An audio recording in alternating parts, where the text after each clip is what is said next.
I've done videos on some of these fake meats, fake cheese, fake eggs. And in this video, I want to share with you my thoughts on why it's really never going to go mainstream. Recently, I was at an outdoor restaurant, and I saw on the sign, it said burgers, right? So I ordered a burger. And she says, it's a vegan burger. I said, no, thank you. She said, no, they're really, really healthy. I mean, everyone's doing them. I said, no, thank you. If you don't have any real meat, what else do you have? And they said, well, we have omelets with real eggs. Perfect. So I ordered the omelet with feta cheese.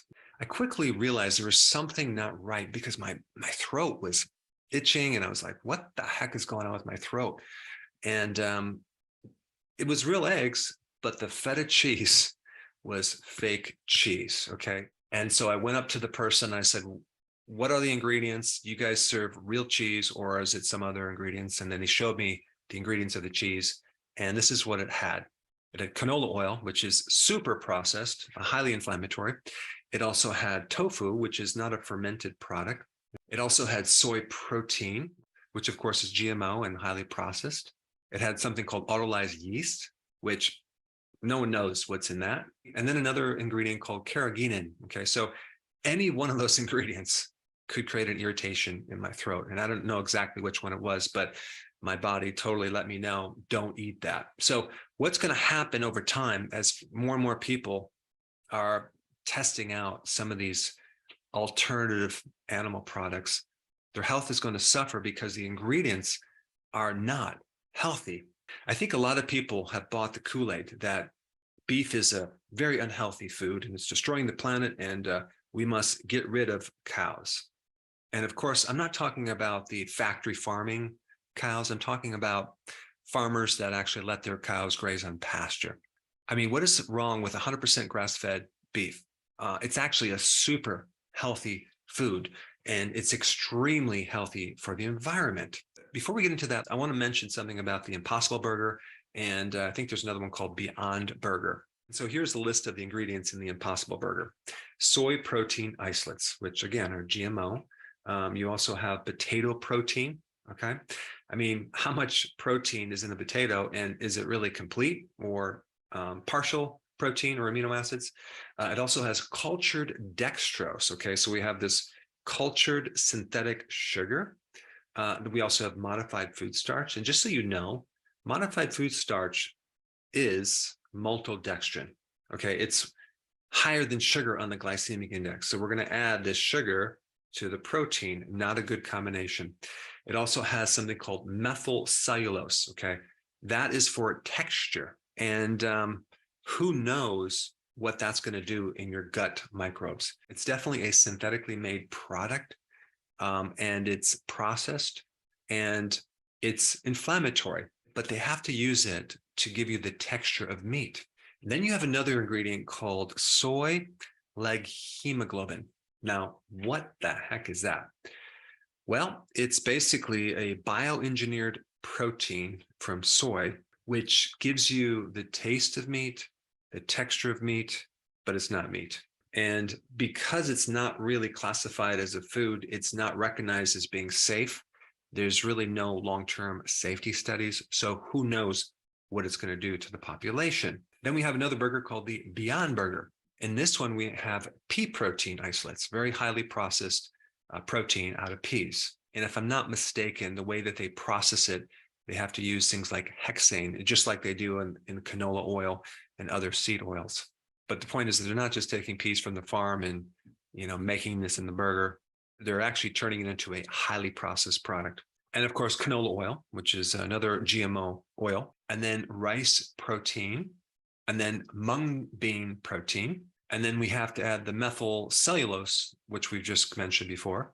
And to put the icing on the cake, we have potato starch, just to make it taste a little bit better. So we mix this starch or sugar with the protein, and we get this glycation, not good for your body. You see, in regular grass-fed beef, you don't have potato starch, you don't have seed oils, you don't have to add things that give it texture.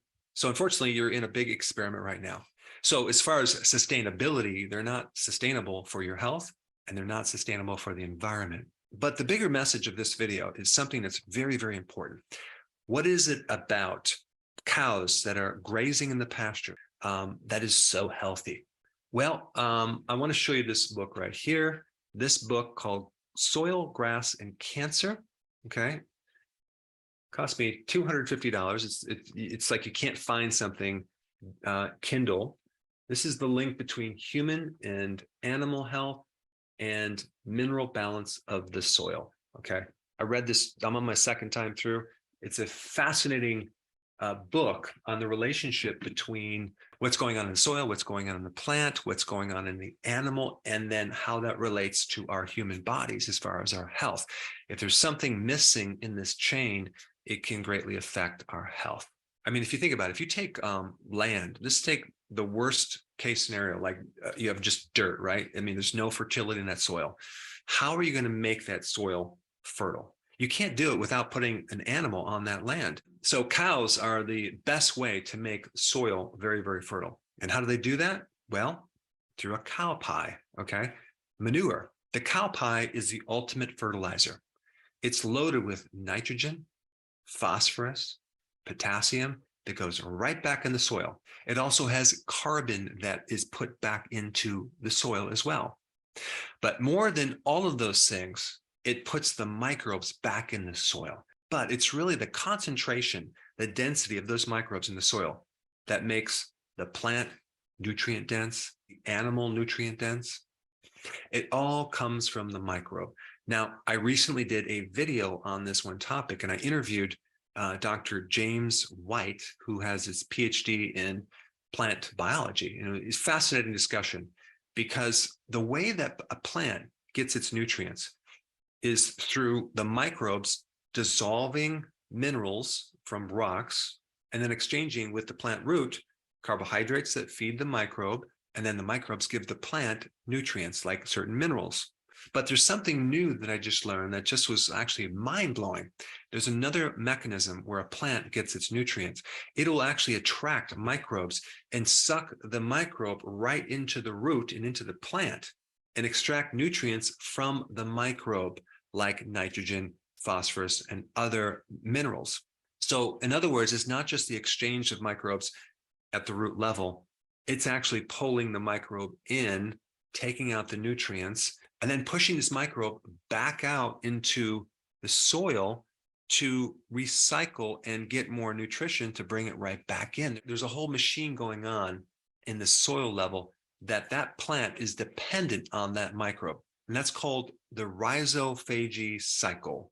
Rhizo meaning roots and phagy meaning eat. So the roots that eat microbes that pull the nutrition in there. So to create health, we need nutrient-dense foods, okay? And the only way to get the nutrient-dense foods is to consume food that's grown on nutrient-dense soils.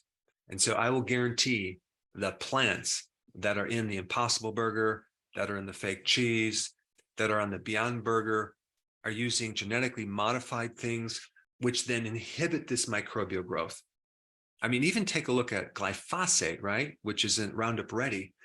They classified that as an antibiotic. What do you think that does to the soil microbial life? And so if you haven't seen my video on some recent mind-blowing research comparing grass-fed, grass-finished beef to grain-fed beef, you have to check that out. I put it up right here.